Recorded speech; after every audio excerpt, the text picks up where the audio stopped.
नमस्कार मंडळी, मी दीक्षा शिर्के आणि आज मी तुमका काहीतरी दाखवतोय इकडची एक गोष्ट जी मी तुमका म्हटलेलं आहे की वॉशिंग मशीन इकडे कॉमन असता, जी काय म्हणतात ते का बेसमेंटला असता. इकडे बेसमेंटला वॉशिंग मशीन असता, कोणाच्याही घरात नसता. जेव्हा आपण अपार्टमेंटमध्ये राहतो तेव्हा. तर आता मी तुमका दाखवते तिकडे जाताना काय काय करूचं लागतं. तर सगळ्यात पहिला ह्या कार्ड, अशा प्रकारची कार्ड इकडे मिळतात. ह्या कार्डशिवाय मशीन चालणार नाही. आणि जाताना आमका बरेच गोष्टी घेऊन जायचे लागतात. ते म्हणजे लिक्विड आपला घेऊन जायचं लागतं आणि पावडर. लिक्विड आणि पावडर हे दोन गोष्टी घेऊन जायचे लागतात. आणि हे आपले कपडे असतात जे घेऊन जायचे लागतात. मग ह्याच्यासाठी नेहमी थांबायचं लागतं. तर आता जातो, खूप वेळानंतर मशीन रिकामी झाली. पहिले आम्ही कपडे लावतो तर दाखवते. सगळ्यात आधी आमका आमची दारा लॉक करून बाहेर येऊचा लागता. राज विचार घेऊन येतात आणि मी लिक्विड आणि पावडर घेतलंय आहे आणि खूप वेळानंतर मशीन रिकामी झाली आहे. त्या सगळ्या कसा असता तो दाखवते. हे अशा प्रकारचं एक रूम असता, फक्त लॉन्ड्री रूम असता.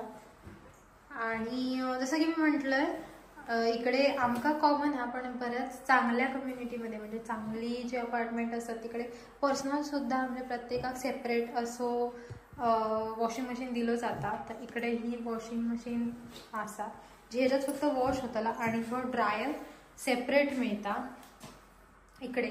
आणि दोघांकाही पैसे भरूनच सगळं काम चालतं. आता हे सगळे कपडे राजने लावून घेतले ना, मी पण मध्ये थांबले कारण मी थोडीशी हेल्प करत होते म्हणून. आणि आता ही ह्या मेन प्रोसेस. त्याच्या आधी इकडे ह्यो एक कप्पा ज्याच्यात पावडर आणि लिक्विड घालायची. अशा प्रकारे ह्याच्यात पावडर आणि लिक्विड घातलेला, ह्याच्यात घातला तर अर्धा गेला आतमध्ये, त्यामुळे दिसत नाही तेवढा. त्यानंतर आता इकडे ही मशीन वापरण्यासाठी इकडे ह्या सगळं सेटिंग करूचं लागतं.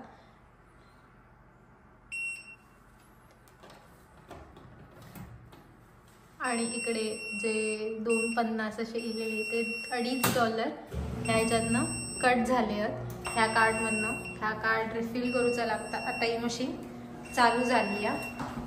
तशीच मी जी तुमका दाखवलं ती हो बाजूचं त्याचं ड्रायर आहे, त्या ड्रायरचं सुद्धा तसाच असता. हे मोठमोठे मशीन्स असतात, एवढं मोठं ड्रायर आहे त्या प्रकारचं. आणि त्याची सुद्धा सिस्टीम तशीच आहे. एका पण इकडे आपण पैसे घालूनच ड्रायरला कपडे लावू शकतो. एका सुद्धा $2.50 लागतात ड्रायरला सुद्धा. आणि वॉश करण्यासाठी सुद्धा $2.50 यूज करायचे लागतात. त्याची मशीन इकडे हा, जिकडनं आपण त्या कार्ड इन्सर्ट करतो आणि सेटिंग करूचं असतं. बाकी ह्याचा सेटिंग इकडे दिलेला असता, म्हणजे इकडे ऑप्शन असतं, त्याच्यावर आपण आपल्या काय करूचं कसा करूचं. आता कपड्यांवर डिपेंड असतं की आपण किती टेम्परेचरवर करतो आणि तसं आपण हा सेट करूचं असतं. आपण $2.50 ड्रायरसाठी लागतात आणि $2.50 वॉशिंगसाठी लागतात. आणि वॉशिंगची मशीन सुद्धा बऱ्यापैकी मोठी हा. दुसरी गोष्ट म्हणजे ह्याचे पाईप सुद्धा पाण्याचे बऱ्यापैकी इकडे व्यवस्थित सेटिंग केलेलं हा ह्या सगळ्याचा, त्यामुळे मशीन सुद्धा हे फास्ट चालतं. आणि ही ड्रायरची आहे, ड्रायरचं ह्यो एक पंप कसो पाईप हा जो बऱ्यापैकी मोठो हा, म्हणजे मशीन त्या हिशोबाने त्याची ड्रायर सिस्टीम केलेली आहे. आता मी आमचे कपडे लावून झाले आहेत आणि हो तुम्ही रूम बघत असला केवढं मोठं. आणि इकडे हुटर लावलेलो हा, जेणेकरून इकडे कधी काय प्रॉब्लेम झालो तर अलार्म वाजतलो. आणि इकडे लाईट बंद करू. आता मी वरती जात आहे. एक साधारण 42 मिनटं वगैरे लागतात, जी तुम्ही आता बघितलं असताला. आणि आता मी वरती जात आहे, दमलंय आणि आता चला गेलेलो त्यामुळे. तर मंडळी जसा की तुम्ही बघितलं आता मी वर चढताना दमलेलं आहे आणि थोडं वेळ गेलं, मी रेस्ट केलं आहे. आणि जसं की मी तुमका दाखवलं इकडे वॉशिंग मशीन ही कॉमन असतात. बऱ्याच चांगल्या कम्युनिटीत सेपरेट मिळतात. पण इकडे एक गोष्ट हा की यांची वॉशिंग मशीन आणि जो ड्रायर असतात हे दोन्ही वेगवेगळे असतात. कोणाकडेच तुमका एकत्र नाही मिळायचो. आणि थोडे मोठे मशीन्स असतात जसे की लॉन्ड्री वगैरे वापरले जातात, म्हणजे आपल्याकडे ड्रायक्लीन वगैरे करून देणारे जे असतात त्यांच्याकडे जसे मोठे मशीन वापरले जातात तसे तेवढेही मोठे नाहीत, पण त्यांची एक मिडल साईज आहे. त्या साईजमध्ये हे मशीन्स मिळतात, त्यामुळे कपडे पण खूप लागतात. आणि त्या ह्याच्यात मग 2-2 आठवड्याचे कपडे एकदम करून मग आम्ही ते मशीनला लावतो. आणि मी एकटा कधीच जाणार नाही, कारण चुकून जरी काय झालं तर $2.5 लॉस होतो हा. त्यामुळे मी नेहमी राजस्थानच हा काम करते. ह्या गडबडीत दाखवलंय बिकॉज आम्ही सकाळपासून वाट बघतो की आता मशीन रिकामी होत, आता मशीन रिकामी होत. फक्त रविवारच्या दिवशी हो प्रॉब्लेम होता की त्या दिवशी सगळ्यांचेच कपडे असतात आणि त्यामुळे मग नंबर लागणार आहे. सगळी दिवसभरात रात जवळपास 10-12 वेळा तरी बघून येलो आणि आता आम्ही चलाक जाऊन येलो. त्याच्यानंतर मशीन रिकामी होती.